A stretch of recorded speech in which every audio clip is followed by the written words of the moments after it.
जय श्री राधे। पूज्य श्री सद्गुरुदेव भगवान के चरणों में प्रणाम। आज पूज्य श्री स्वामी रामसुखदास जी महाराज कहते हैं, नाम जप करने वाले का नाम में ज्यों-ज्यों भाव बढ़ता है, त्यों-त्यों उसके सामने नाम की महिमा प्रकट होने लगती है। उसको नाम महिमा की अनुभूति होने लगती है। नाम में विचित्रता, अलौकिकता दिखने लगती है। नाम में एक विचित्रता है कि मनुष्य बिना भाव श्रद्धा के भी हरदम नाम लेता रहे तो उसके सामने नाम की शक्ति प्रकट हो जाएगी, पर उसमें समय लग सकता है।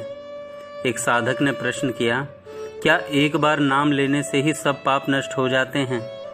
पूज्य महाराज जी उत्तर देते हैं, हाँ, आर्त भाव से लिए हुए एक नाम से ही सब पाप नष्ट हो जाते हैं।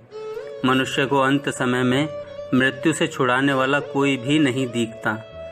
वह सब तरफ से निराश हो जाता है। उस समय आर्त भाव से उसके मुख से एक नाम भी निकलता है तो वह एक ही नाम उसके संपूर्ण पापों को नष्ट कर देता है। जैसे गजेंद्र को ग्राह खींचकर जल में ले जा रहा था। गजेंद्र को ग्राह खींचकर जल में ले जा रहा था। गजेंद्र ने देखा कि अब मुझे कोई छुड़ाने वाला नहीं है, अब तो मौत आ गई है। तो उसने आर्त भाव से एक ही बार नाम लिया। नाम लेते ही भगवान आ गए और उन्होंने ग्राह को मारकर गजेंद्र को छुड़ा लिया। जिसका भगवान के नाम में अटूट विश्वास है, श्रद्धा है, अनन्य भाव है, उसका एक ही नाम से कल्याण हो जाता है। अगला प्रश्न साधक ने किया, जब एक ही नाम से सब पाप नष्ट हो जाते हैं तो फिर बार बार नाम लेने की क्या आवश्यकता है? पूज्य महाराज जी उत्तर देते हैं, बार बार नाम लेने से ही वह एक आर्त भाव वाला नाम निकलता है। जैसे मोटर के इंजन को चालू करने के लिए बार बार हैंडल घुमाते हैं, तो हैंडल को पहली बार घुमाने से इंजन चालू होगा या 5वीं, 10वीं अथवा 15वीं बार घुमाने से इंजन चालू होगा, इसका पता नहीं रहता। परंतु हैंडल को बार बार घुमाते रहने से किसी न किसी घुमाव में इंजन चालू हो जाता है। ऐसे ही बार बार भगवान नाम लेते रहने से कभी न कभी वह आर्त भाव वाला एक नाम आ ही जाता है। अतः बार बार नाम लेना बहुत ज़रूरी है। अगला प्रश्न साधक ने किया, जो मनुष्य नाम जप तो करता है पर उसके द्वारा गंदे काम, निषिद्ध कर्म भी होते हैं, तो उसका उद्धार होगा या नहीं? पूज्य महाराज जी उत्तर देते हैं, समय पाकर उसका उद्धार तो होगा ही, क्योंकि किसी भी तरह से लिया हुआ भगवान का नाम निष्फल नहीं होता। परंतु नाम जप का जो प्रत्यक्ष प्रभाव है वह उसके देखने में नहीं आएगा। वास्तव में देखा जाए तो जिसका एक परमात्मा को ही प्राप्त करने का ध्येय नहीं है, उसी के द्वारा गंदे काम होते हैं, निषिद्ध कर्म होते हैं। जिसका ध्येय एक परमात्मा प्राप्ति का ही है, जो केवल भगवान को प्राप्त करना चाहता है, उसके द्वारा निषिद्ध कर्म हो ही नहीं सकते। जैसे जिसका ध्येय पैसे कमाने का हो जाता है, फिर वह ऐसा कोई काम नहीं करता जिससे पैसे नष्ट होते हों। वह पैसों का नुकसान नहीं सह सकता, और कभी किसी कारणवश पैसे नष्ट हो जाएं तो वह बेचैन हो जाता है। ऐसे ही जिसका ध्येय भगवान की प्राप्ति बन जाता है, वह फिर साधन से विपरीत काम नहीं कर सकता। अगर उसके द्वारा साधन से विपरीत कर्म होते हैं तो इससे सिद्ध होता है कि अभी उसका ध्येय भगवान को प्राप्त करने का नहीं बना है। साधक को चाहिए कि वह परमात्मा की प्राप्ति का ध्येय दृढ़ बनाए और नाम जप करता रहे, तो फिर उससे निषिद्ध क्रिया नहीं होगी। कभी निषिद्ध क्रिया हो भी जाएगी तो उसका बहुत पश्चाताप होगा, जिससे वह फिर आगे कभी नहीं होगी। अगला प्रश्न साधक ने किया, जिसके पाप बहुत हैं, वह भगवान का नाम नहीं ले सकता, अतः वह क्या करे? पूज्य महाराज जी उत्तर देते हैं, महाराज जी कहते हैं, बात सच्ची है। जिसके अधिक पाप होते हैं वह भगवान का नाम नहीं ले सकता।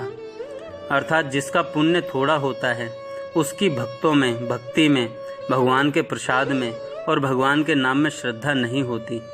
जैसे पित्त का जोर होने से रोगी को मिश्री भी कड़वी लगती है, परंतु यदि वह मिश्री का सेवन करता रहे तो पित्त शांत हो जाता है और मिश्री मीठी लगने लग जाती है।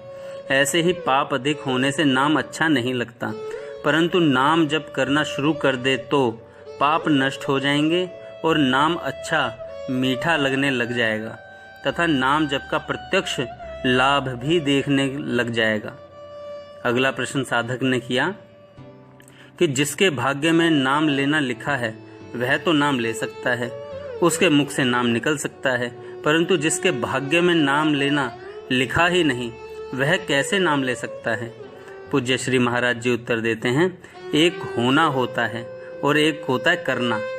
भाग्य अर्थात पुराने कर्मों का फल होता है और नए कर्म किए जाते हैं, होते नहीं।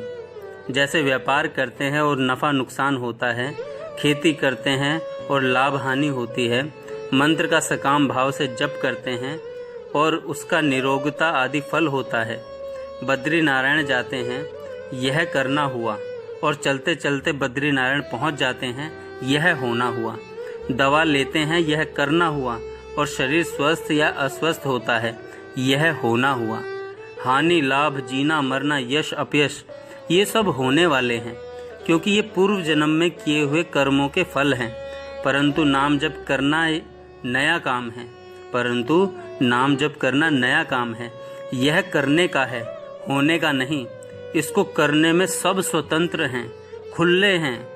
हाँ, इसमें इतनी बात होती है कि अगर किसी ने पहले नाम जप किया हुआ है तो नाम जप की महिमा सुनते ही उसकी नाम जप में रुचि हो जाएगी और वह सुगमता से होने लग जाएगा।